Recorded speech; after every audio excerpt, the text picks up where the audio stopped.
સ્વાગત છે। હું છું રેખા માલકાની અને જોઈએ આજના સમાચાર।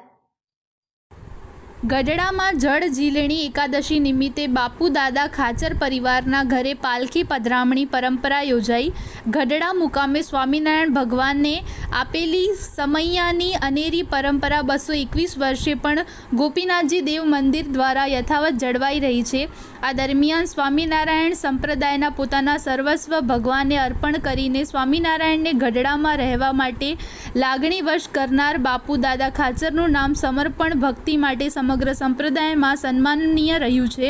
આ પરંપરા અને ધાર્મિક કાર્યક્રમો દરમિયાન ગણપતિજી અને ઠાકોરજીની જળયાત્રા અને પૂજન વિધિ બાદ ભગવાનની સુવર્ણ પાલખી ભક્તરાજ દાદા ખાચરના વંશજ પરિવારના ઘરે પરંપરા મુજબ પધરામણી કરતા ભારે ઉમળકા સાથે સ્વાગત પૂજન કરાયું હતું। આ દરમિયાન પૂર્વ નગરપતિ અને બાપુ દાદા ખાચર પરિવારના પ્રતાપભાઈ ગભરુભાઈ ખાચર સહિતના દરેક આગેવાનોના ઘરે પધારેલી ભગવાનની પાલખીને હોશભેર આવકારી ધાર્મિક વિધિ સંપન્ન કરી હતી।